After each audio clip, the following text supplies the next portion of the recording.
My sister is back for another sister episode. Rachel kicked off season 2 with me in episode 1 about burnout and emotional intelligence in the workplace, and is one of the most listened to podcast episodes this season. So today we are continuing the conversation with conflict management, because conflict is not always comfortable, but we can learn the skills that make us feel more confident during these inevitable interactions.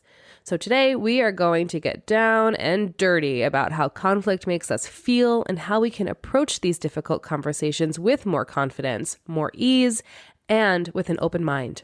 And the best part? After we recorded this podcast, the two of us decided that it really needed to be something more than just a podcast episode. So as a result, we created the Confidence in Conflict course, which is specifically for school leaders and administrators. In this 4-part series, you will create more positive relationships to increase morale and develop a culture of trust within your school district by learning how to engage in these difficult conversations productively. You are definitely going to want to be a part of this incredible workshop, which begins on January 4th, but doors are now open for registration at empowereducator.com/workshops. I cannot wait to see you there. Remember all the passion and vision you had when you first went into teaching? Feeling like building young minds and creating community through your work would make a lasting impact on this world? Well, those days may feel like they're behind you now because you're exhausted, stressed, and overwhelmed and frustrated, but I'm here to tell you it doesn't have to be like this. In fact, the love of teaching never really went away, but it absolutely needs transformation. Welcome to the Take Notes podcast.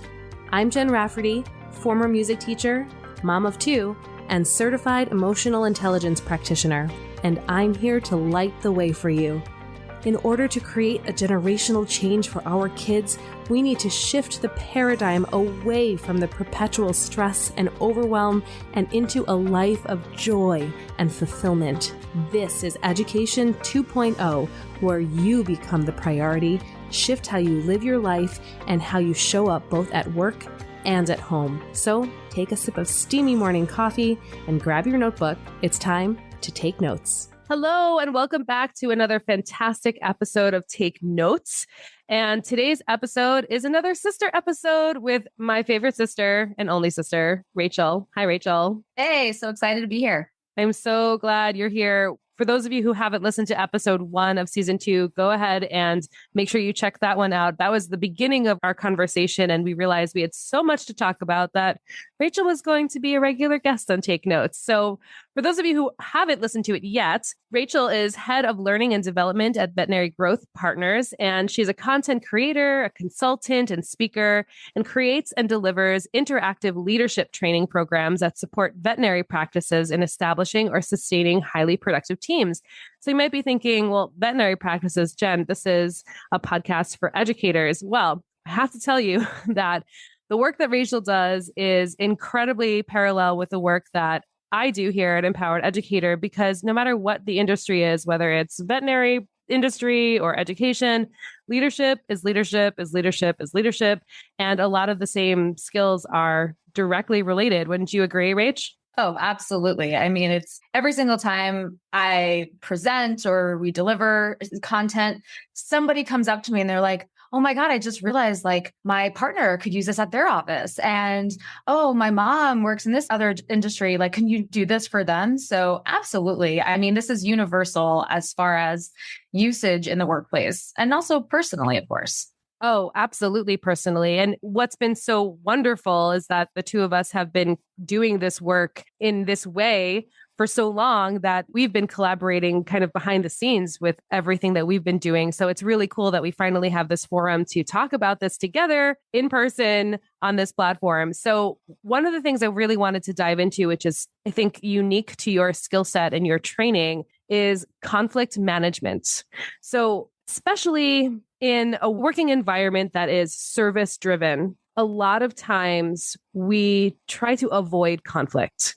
And what usually happens is that we create this toxic peace instead of having these really difficult conversations. So first, why don't you share a little bit of like, why did you even get into conflict management? Why was that something that was interesting to you in the first place? Sure. Conflict was interesting to me because it scared me a lot. And this is an exercise that we often do when we start presenting this material to a group is sort of a word association. Like when I say the word conflict, what's the first thing that comes to mind? And often it's fear, anger, aggression, yelling, all of those kind of destructive sort of negative responses that you would expect most of the time when people think of a conflict. Avoidance is a big one. Like literally people will be like, I hear conflict, the word conflict, and I think run, avoid. So I was one of those people. I think like many of us are. I don't think most of us grow up feeling conflict positive or view it in any sort of such way. So to me, this was an opportunity because conflict is inevitable. Conflict comes in all shapes and sizes. And I was afraid of the very itty bitty conflicts. And I was equally as afraid and what I thought to be terrible at handling big conflicts.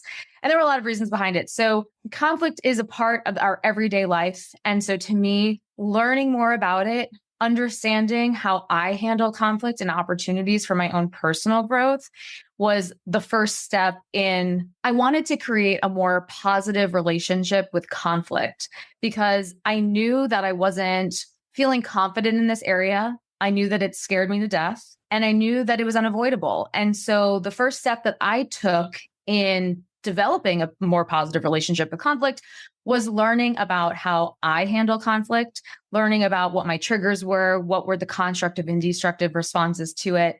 So initially, this interest really came from a personal exploration as far as that certification goes and learning more then about how to help others and train others to be more comfortable in handling regular conflict at work. Yeah. So I want to just highlight one thing because this is really important. We have to do the inner work first. Otherwise, it's shallow and it's not going to be as effective unless you really put up the mirror to yourself and start asking some really difficult questions. And this is a theme of whatever you want to grow and develop and learn. We have to start with ourselves. So I'm so glad, throughout your journey that you've shared so far with us, especially in that first episode of how you even got started in emotional intelligence, it really did start with your curiosity of self-discovery. So I just not only want to applaud you, but just highlight this as a theme of everything that we're doing. The change always has to start with you.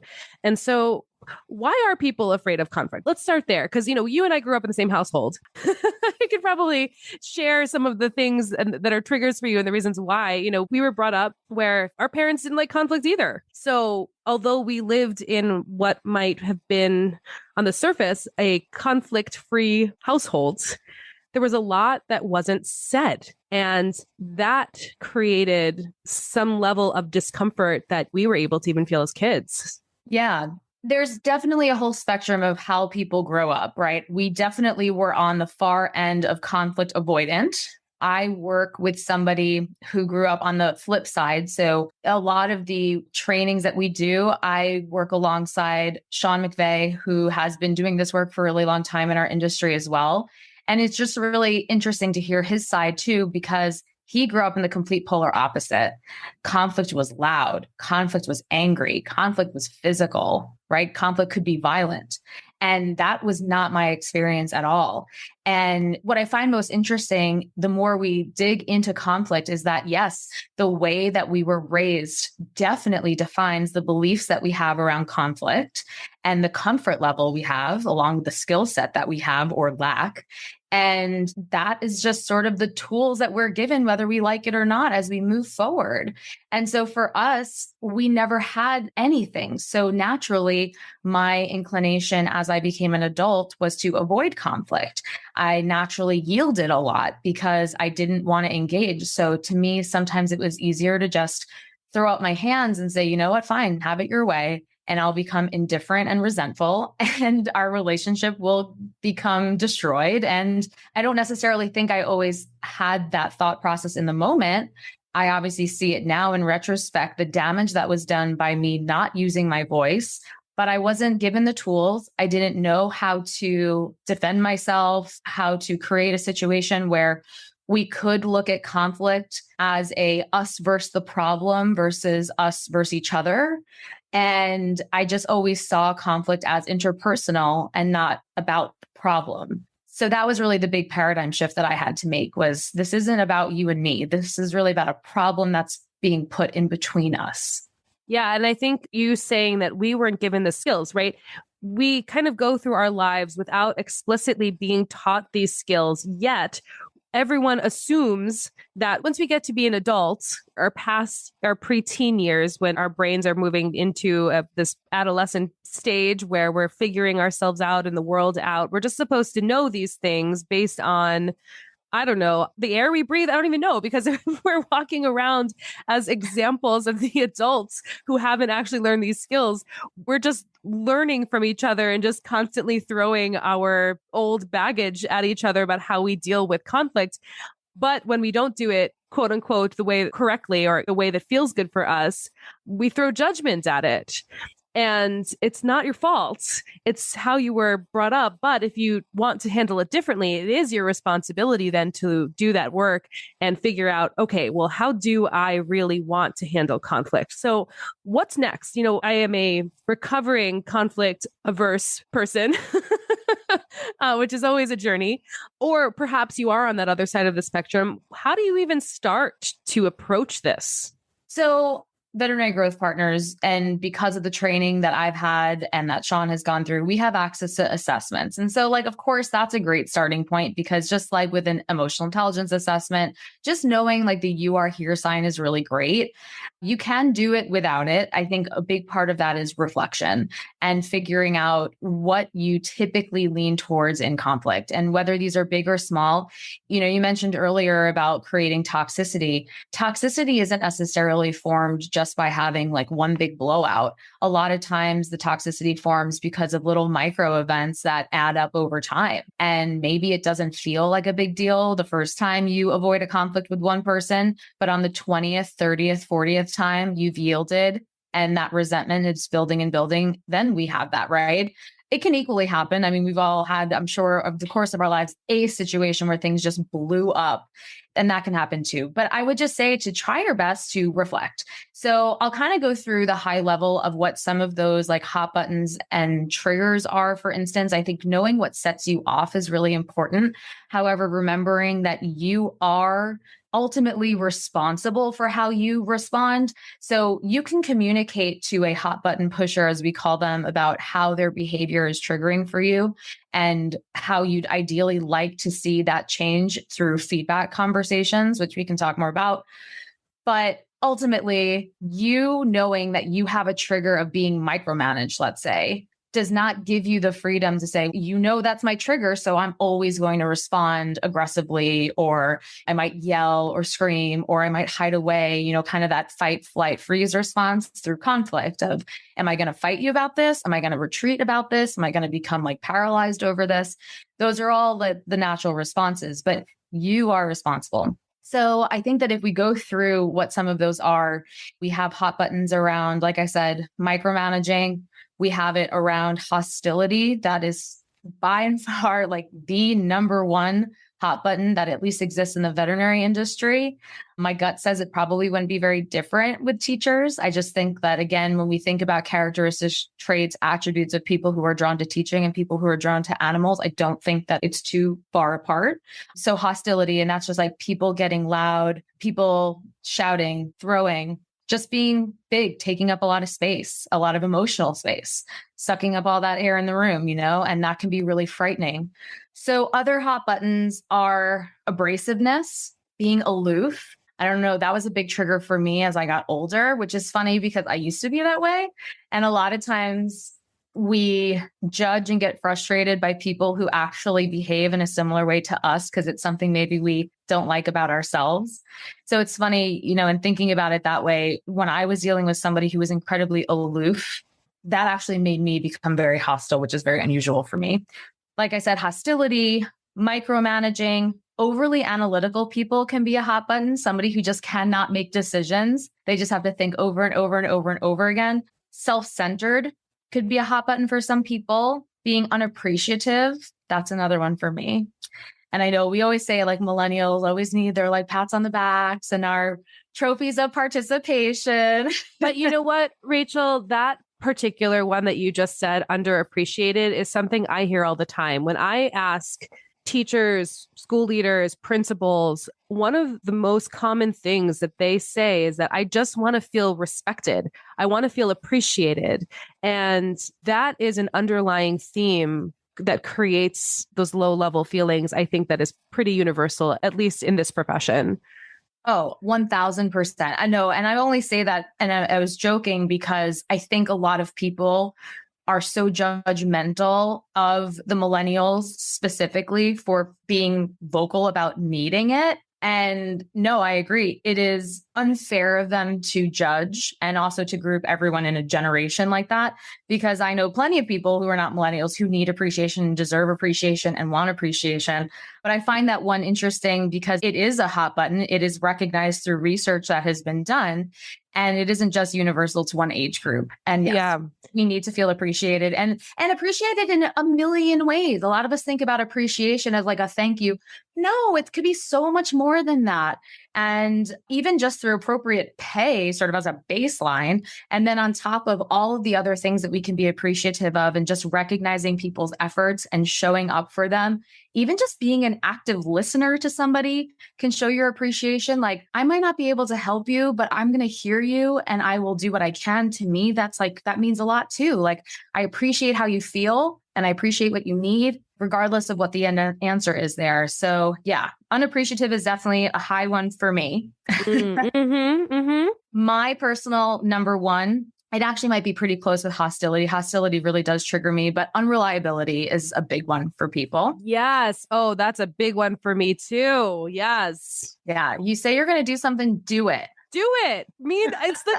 I'm seriously triggered. Like, say what you mean and mean what you say. And I think part of this too, Rachel, is in doing my reflective journey, I have to take a step back and realize that not everyone is me, right? So this is a value of mine, but it might not be a value to everybody else. And I live in a world with lots of people, which is amazing that none of them are me. That's the beauty of how this works. But I think that that value is because I think we talked about this also in episode 1, where when there's some sort of conflict, sometimes it also is a conflict because of a value differentiation. Big time. Oh, yeah. And that's just it. There's so many other reasons why you could become in conflict with somebody. These are just through the research that was done. And this is actually all through the MTI, the Mediation Training Institute at Eckerd College. And that's where I did the training. And that's the information that we always present to our members. This is essentially through their research, sort of the most common hot buttons that set people off. But like, absolutely, you might be triggered by something else. But I do want to just add in that last one, which is untrustworthiness. That's another big hot button for people. Similar, but different than unreliability. Obviously, somebody breaking your trust. I always say, like, relationships are built on trust, but it's a glass house, like one crack and it all falls down. And it is so hard to build trust back. That is something that takes true effort. And you cannot just say, I'm sorry, and expect things to go back to normal. Like, that's a deep one. That's a deep cut. So ultimately with these hot buttons, it's the ability to say, what's triggering me? How does this fit in? If you have a boss, for instance, that every time they leave, you feel like triggered, you feel like there's a conflict of some way, like you just feel like there's always sort of this having a different attitude, perception, thought about a situation that took place, some sort of perception of threat. I'd want that to be the moment where you maybe can reflect and be like, why is my heart beating so fast after I have a meeting with this person always? Is there a conflict? Is there something else going on? Is there something that I'm not saying? Do I feel triggered in any of the ways that I just listed? And how can we address that? Because you can address a hot button pusher. Like I said, you can say, listen, Jen, I get really overwhelmed when you check in on me multiple times a day on the project that I'm working on. I understand that you want to know how things are going and you want to have a say, but I'd really appreciate if we can find a better way so that way I can do my most productive work and we can plan to meet about this at a certain time so I can feel more prepared. I'd also maybe have a conversation with that person about, is there a lack of trust here? right? Do you feel like I'm the right person to do this job? Is there something that I can be showing you or proving to you to have a little bit more space? That's a conflict conversation. And I think some people forget calling it out and having a conversation about how someone's making you feel like there's a conflict. And me just saying something that seems so simple as that, like I didn't raise my voice. I didn't call anyone a name. I didn't point a finger at anybody. I just said, this is what's happening. This is how it's making me feel. And I'd like a better way. It's just that simple. So simple when you put it that way, right? And I really appreciated what you said too about having that moment of reflection, understanding that, okay, my body's talking to me right now. My heart's beating. I'm sweaty. Or it's beating quickly. Hopefully it's always beating, but it's beating quickly. Or my chest is tight, right? So the work that I do with the folks who are here with me in Empowered Educator know too, that's the first step to everything, because you can't get to that next step of having that conversation with someone if you're still activated. So once you're able to calm your nervous system down to a place where you can really objectively get curious. And I think what was so interesting about that example that you just gave was that after explaining the situation from your perspective, then you started asking questions. And that curiosity creates almost a common ground for the two of you. Is that accurate? Absolutely. Well, yeah, because it goes back to the theory of us against the problem. I could have a problem with you and say, Jen, I am sick and tired of you coming into my office all day long and making me feel like you don't trust me and I just can't take it anymore. I could have said that. But how do we think you're going to respond to that? Your defenses are going to go straight up. Yeah, my chest is getting tight right now, even in that example. Yeah. So like my tone was bad. Not that it was bad. It was elevated. You could see that I was feeling big feelings. I'm walking into a conversation with you elevated and escalated and heightened and hot and like ready for a fight. And you can tell. And depending upon how you respond to the conflict, you could be like, whoa, whoa, whoa. Okay. Or you could be like, what are you talking about? So there's just the best that we can do is center ourselves, figure out what's going on, really do the work and understand, again, what is the behavior? We have a really good way of like labeling and doing verbal pointing of the fingers. Like you did this to me and playing victimhood. And my reaction is a product of your behavior. And that is true, but we have to describe it in a way that doesn't put the other person on defense right away. And so curiosity is a great way to get to that. We have a problem, which is that I feel that you don't trust me. I feel like maybe there's an issue about my skill set, whatever the case may be. I want to figure out why that exists. And that curiosity 100% always is the foundation. Now, when we're having those conversations, the big thing to me is describing the behavior. We say this all the time. We cannot say, you don't trust me, right? The starting that sentence with you is a verbal finger pointing, right? It is assuming something. It is creating this just a blanket statement of how this other person feels, which you don't know for sure. Instead of approaching things that way, we always try to recommend that we change those you statements. So if you're naturally inclined to be like, you don't trust me, like you're mean to me, how do we change that? So the first thing is to say, start the sentence with I feel like when blank, and describe the behavior. So if you feel like that person is mean to you, why? What are the behaviors?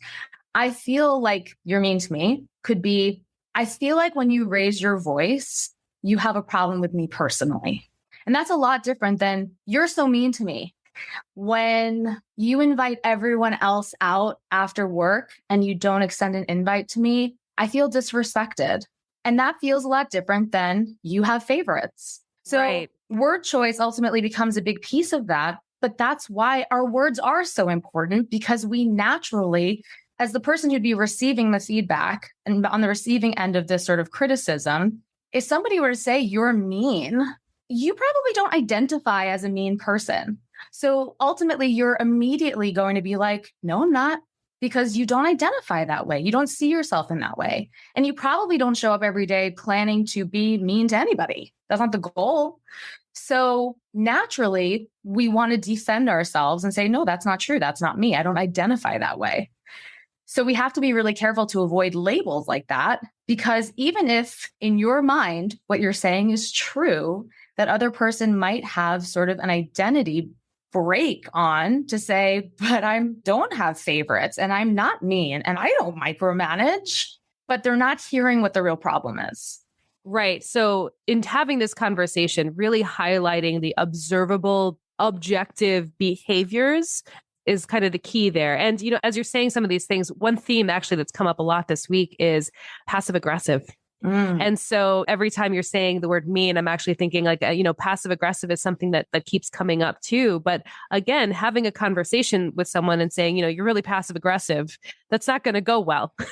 And no. I don't know if that's something that if you're dealing with someone who you're feeling is they're being passive aggressive to you, that's certainly not how you're going to even want to approach the conversation anyway. So you just don't have a conversation at all. Definitely. Well, and that kind of brings us into your constructive and destructive responses to conflict. So obviously in these past examples of me going up to you and having a conversation, that's obviously a very constructive response. It's kind of falls into reaching out, like it's an action. So we have passive responses and we have passive and active responses. And so obviously the active ones are some sort of overt action. Passive is something that happens more internally. And we have active and passive responses in both constructive, so sort of your positive ways of handling conflict, and your destructive, your negative ways.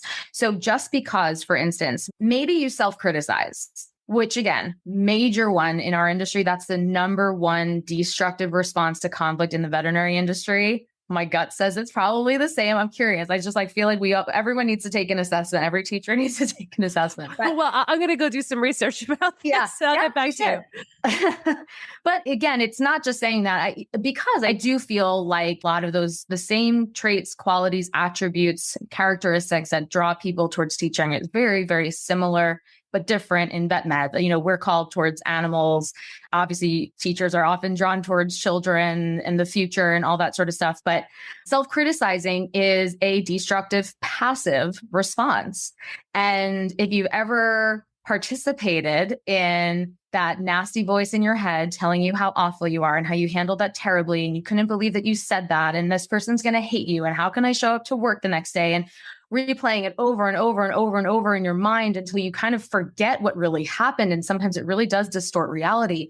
You talk about it nonstop to your family and your friends to a point that it could actually destroy your relationships with those people because it becomes so all-consuming. That's self-criticizing.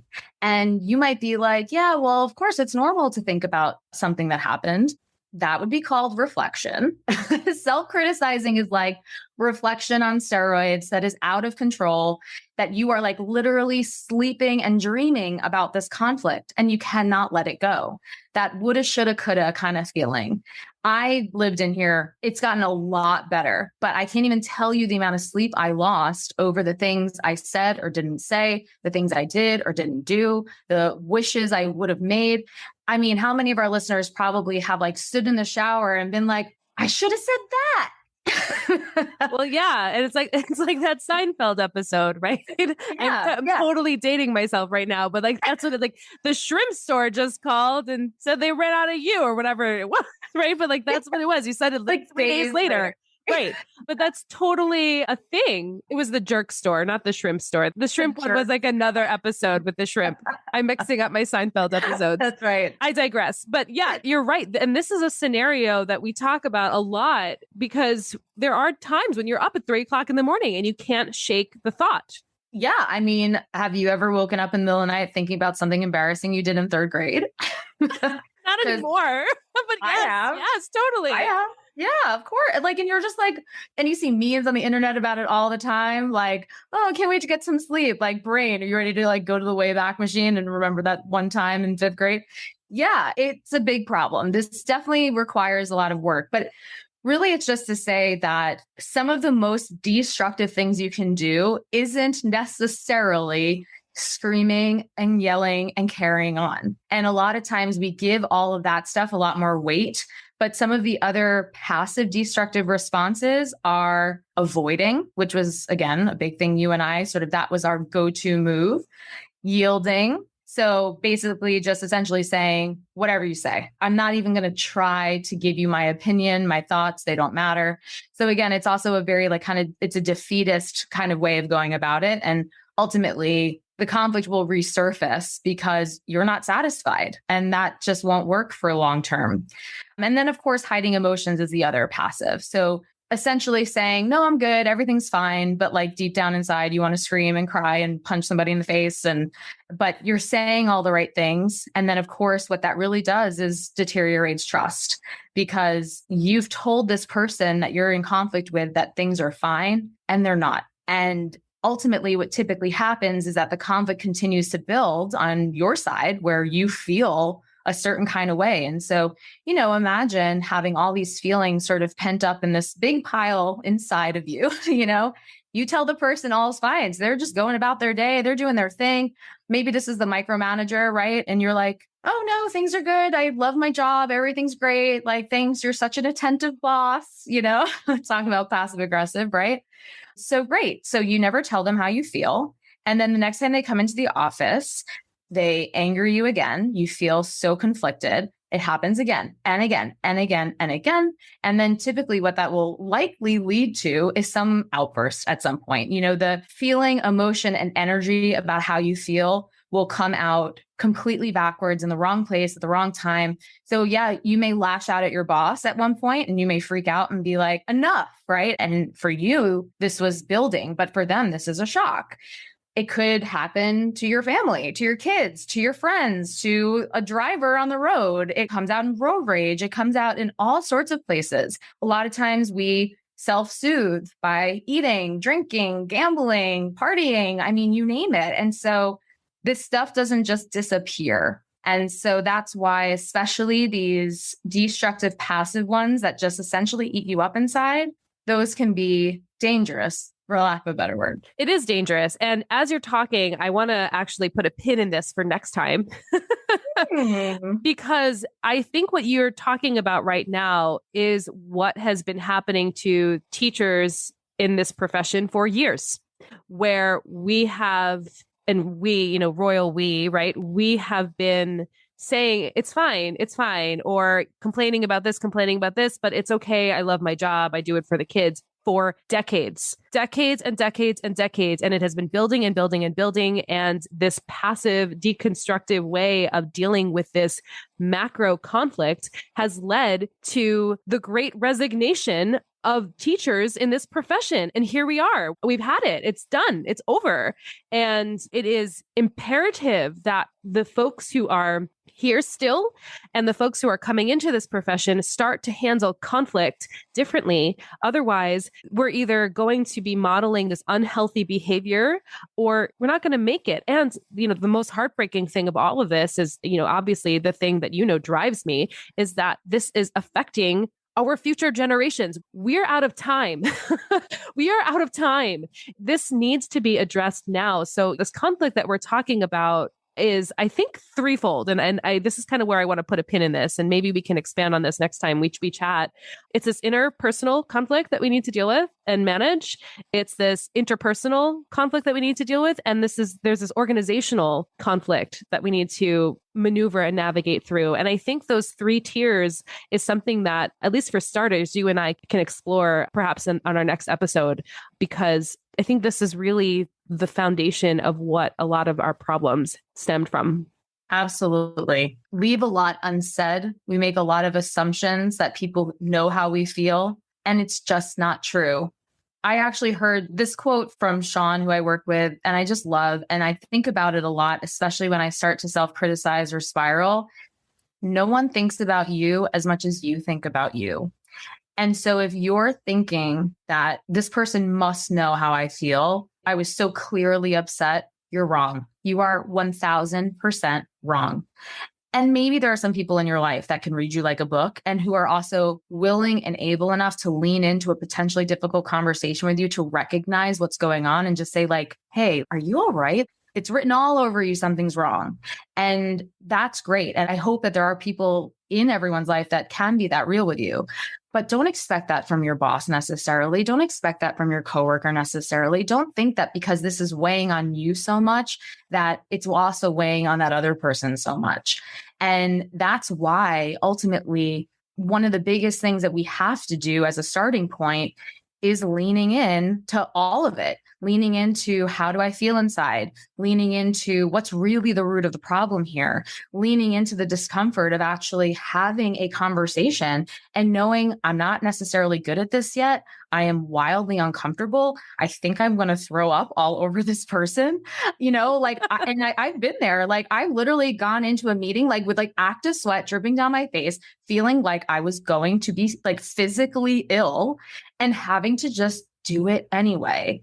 And the reality is you're not going to die. And you have to just lean into that discomfort. And for anyone who's feeling inspired, I would say at this point to be like, okay, I'm going to do a little bit more. Maybe I'm going to do some research. You can hop onto the Mediation Training Institute's website if you want to like do more learning in the meantime. It's a couple of great books that I love, I love Thanks for the Feedback by Douglas Stone and Sheila Heen. Yes, I always mix up their last names, but that's it. That is a fantastic book. Fantastic. Yes. And what I love about that is because it's about receiving feedback. So whether you're the one giving it or receiving it, it's great information, because if you're in a position of leadership where you give a lot of feedback, it's just such great perspective about what it's like to receive it. Well, teachers give feedback all the time. That's true. Yeah. So that book is great. Difficult Conversations is also great. I actually think Douglas and Sheila are authors on that one. That might also be Crucial Conversations. I always get the two confused, but there's just so much out there. I understand like this is just scratching the surface about what you can do in these conflict conversations. But I would just say that if you're like still feeling ready, like, okay, I'm motivated now, I can't ignore this conflict anymore, I'm going to talk to this person. My biggest piece of advice is just to be authentic and transparent about how having this conversation makes you feel, because I think that that is just a really great connector, because chances are whoever you're talking to is equally nervous and uncomfortable and worried about how this is going to go. So even just saying something like, I'm really grateful that you came here to talk to me, and it's important that we have this conversation. I am so nervous because I've been wanting to have this conversation for so long. It makes me uncomfortable to talk about this. So I hope that you can be patient with me. Like it may take me a little bit to kind of find my words or think about how I feel or whatever. I also think that stating some sort of positive statement of how this is going to go is also really helpful. And I think it sets the tone for the conversation. Something like, I'm really optimistic for how this conversation will end, or I'm really hopeful that we'll find some kind of resolution after this talk. And just saying, it's sort of an open statement that's like, I'm not necessarily coming here to win. I'm just hoping that there's some sort of positive ending to this. And I think that that also creates a lot of comfort in the person that you're going to reach out to say, oh, they're not going to like bite my head off. And, oh, they don't hate me, or, oh, this relationship isn't over, because that could be their beliefs around conflict, is that conflict ends relationships. And so I think that being transparent and saying some sort of statement around your hopefulness for the conversation is a great way to start. And you can continue to circle back to that if you need to, because these things are hard, and even with all the right tools, they're still hard. They are still hard, but we can do hard things, and we have all of these tools that are available for us to strengthen our skill set.